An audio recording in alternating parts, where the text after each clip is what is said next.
Most traders buy too early or sell too early. In this video, I'm going to show you when to buy and most importantly, when to wait. Because if you look closely, there's imbalance situated above our key zones. And if you rush it, well, you lose your money. So stick around because this couple-minute video could save you a couple blown accounts. I'm gonna go ahead and get started just to make sure. We have two zones. First zone in light blue, second zone in kind of light dark green or whatever that is. The first zone is where you're most likely to buy, and the second zone is where you're supposed to buy. These two imbalances reside because, for those of you who don't know, a demand zone is a discounted price zone where buyers agree to enter the market after a visible confirmation from a break of structure is formed. This imbalance is a price gap left by price so it can revisit this in this form that I'm going to show you right now. So price could either do this and then continue to create a higher high, or price could do this and continue to create a higher high. Now, why is it very important that we wait? Because confirmations show us which zones are most likely to be targeted. If you were to buy from this zone, price is most likely to give you a retest and then take you out. You don't know why, but the reason this happens is because of imbalance. Imbalance is literally a gap so price can retest it and target it, plus gives you a better entry, a higher risk to reward, and you make more money. If you were to look closely, price moves based on liquidity cycles. So under this zone right here, there's liquidity resided. Well, you might ask, why is the liquidity resided? If you were to buy, and if we're following just decent market structure, we have from higher high to higher low to higher high to higher low, back to higher high. This is how a bullish market is, well, this is how a bullish market acts. Because we have pending orders situated just beneath this one, everyone's stop loss is going to be over here. Also, you have the people that are selling or buying from that zone. So if you were someone that's selling, you would have your stop losses situated over here, which is why price would do something like that. It would give you a reaction as soon as it taps into the price that you want to buy or sell from.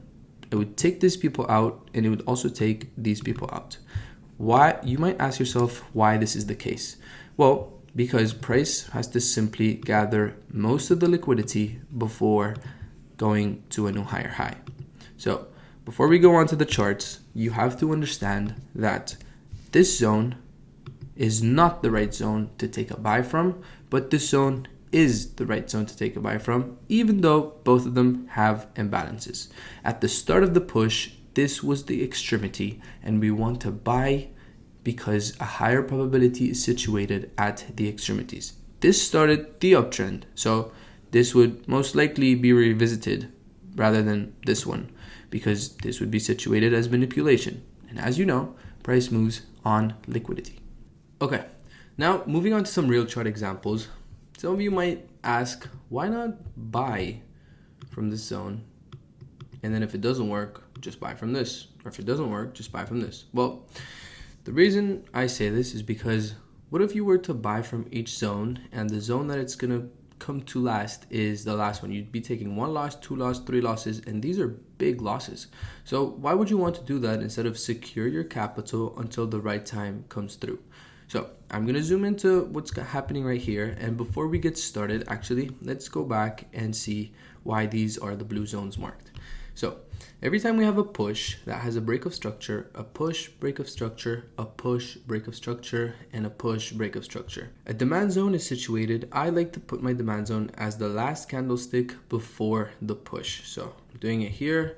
We can refine here as well. We can refine here as well as the last candlestick before the push. But the reason I've put the imbalance here is because this is where, lastly, this is what happened before the imbalance. So I'm refining with you guys so everything makes complete and total sense. So it will be the last candlestick with no imbalance situated over here. Now, what is imbalance? I said it's a price gap, but what am I really talking about? Notice how the last candlestick before the push has left a gap in between this one, and this one. Price tends to, well, most of the time, close these gaps, and this is where we find our edge. So notice how my imbalance wasn't situated over here because this was tapped into, this was tapped into, and this was also tapped into. Over here, this was tapped into by this one, but then after this one, price tended to shoot up, leaving a gap. Over here, this was the last one, and after this, it left a gap. So moving back to understanding, now that we know how we've situated our demand zones, we need to understand that why we can't buy from every single demand zone. So at this demand zone, it broke the structure, it makes sense to buy, but there's imbalance residing under. Not just that, but there's also imbalance residing under. Not just that, but there's also imbalance residing under at the extremity that started this uptrend. So notice what happens when price taps into every single demand zone. So price tapped into it. What we want to see is confirmation. What did I say? I said price is going to give you a reaction like so, and then take you out. And it's going to happen, I promise, at every single demand zone if you don't know where you are or the timing of the market. So moving on, we will now see how price will also fail this demand zone. Do the same thing, fail this demand zone as well. Now, it's probably going to have a push exactly. And if you're waiting and seeing what price is doing, these demand zones now have no purpose. So they've served their purpose or haven't because we did not take the trade. But eventually, if you're just following how price action works, you would be able to kind of use the process of elimination to understand why do we have to sell or buy from a demand or supply zone. It's the same for a supply zone, by the way, but just in general, if I were to just invert the scale, it would be the same exact thing. And this is the beauty of trading. So let me pause for a second over here and show you that if you see something like this happen, this is kind of a caution for you to understand. Do not buy from this demand zone at all yet, because the imbalance still hasn't been filled and the demand zone hasn't been tapped into yet. Not just that, but remember, we have imbalance at the extreme demand zone, which would be the first demand zone that started the whole push. So if we just let price play for a little bit, we would understand the whole thing. So let's say you had a buy position over here. And what would happen is you would have your stop loss situated beneath the low and you want to target the highs, right?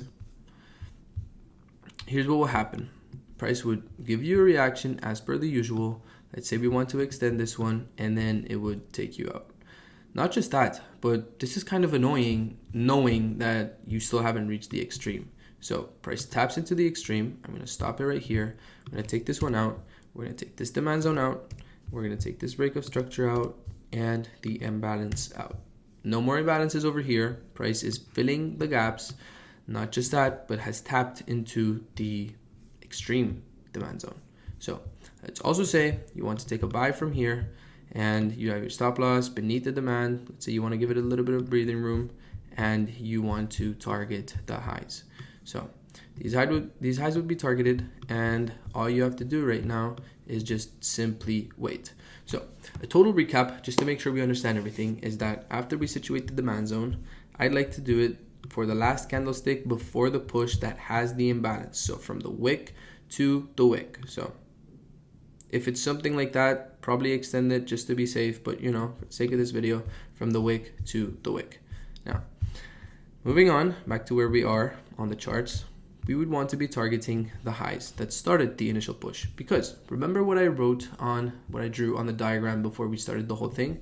It's a break of structure and then another break of structure. Sometimes if this demand zone still has imbalance, it might retest down to here and then create a higher high.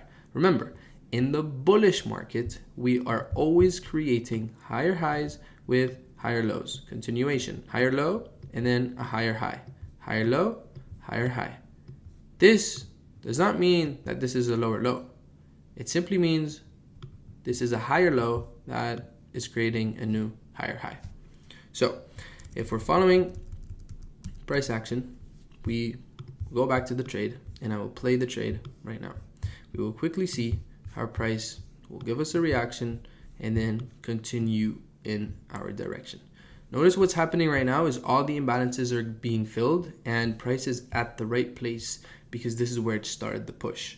Now, sometimes, this is not 100%, but more times than not, you have to understand if this gets swept out, that means price is ready for a reversal. So other than this, we move with the trend and we leave before the trend reverses on us, okay? So we'll just let this trade play out.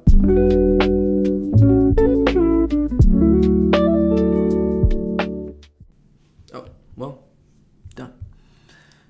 So we targeted the highs. We made sure we eliminated every demand zone we didn't care about. So this one, this one, this one, and this one served its purpose. Now, that doesn't mean this demand zone, we just simply extend it. No, it simply means that demand zone has served its purpose, and now we move on onto new demand zones. So now you know the zone, and more importantly, you know the trap. So don't rush your entry just to be early. Not just that, but I want you to be precise, be patient, and let price come to you. I hope this saves you from one bad trade at least. And if it does, please do drop a like, subscribe, and I'll keep showing you how to actually think like a trader, not just press buttons. Thank you for watching.